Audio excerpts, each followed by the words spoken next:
আমরা কথা দিচ্ছি যে এবার যদি আমরা জিতি, মাঝে বাংলাদেশের সঙ্গে কাঁটাতারের বেড়া আমরা রাখবো না। এক ছিল, আগামী দিন এক হয়ে যাবে।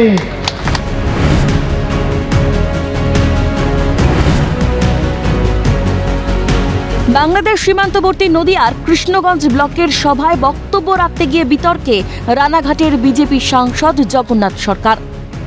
আমরা কথা দিচ্ছি যে এবার যদি আমরা জিতি, মাঝে বাংলাদেশের সঙ্গে কাঁটাতারের বেড়া আমরা রাখবো না। এক ছিল, আগামী দিন এক হয়ে যাবে। সাংসদের এমন মন্তব্যে একাধিক প্রশ্ন উঠতে শুরু করেছে। সুর চড়িয়েছেন খোদ তৃণমূল কংগ্রেসের সর্বভারতীয় সাধারণ সম্পাদক অভিষেক বন্দ্যোপাধ্যায়। এক্সপোস্টে অভিষেক লিখেছেন, নতুন গভীরতায় পৌঁছেছে বিজেপির ভণ্ডামি।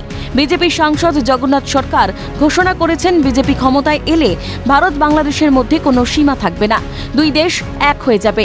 অন্যদিকে স্বরাষ্ট্রমন্ত্রী অমিত শাহ সহ কেন্দ্রের বিজেপি সরকার কাঁটাতার বসানোর জমি না দেওয়ার জন্য পশ্চিমবঙ্গ সরকারকে দোষারোপ করে, আর সেই সীমান্তকেই মুছে দেওয়ার কথা বলছেন বিজেপিরই সাংসদ। এরপরেই বিজেপি এবং পদ্ম শিবিরের সর্বভারতীয় সভাপতি জেপি নাড্ডার উদ্দেশ্যে চ্যালেঞ্জ ছুড়ে বলেন, বিজেপি যদি সত্যিই দেশের অখণ্ডতায় বিশ্বাস করে তাহলে দলীয় সাংসদকে দ্রুত সাসপেন্ড করুক। এ ব্যাপারে বিজেপি নীরব থাকলে বুঝে নিতে হবে বিজেপি শীর্ষ নেতৃত্বের সম্মতিতেই এই ধরনের মন্তব্য করেছেন সাংসদ।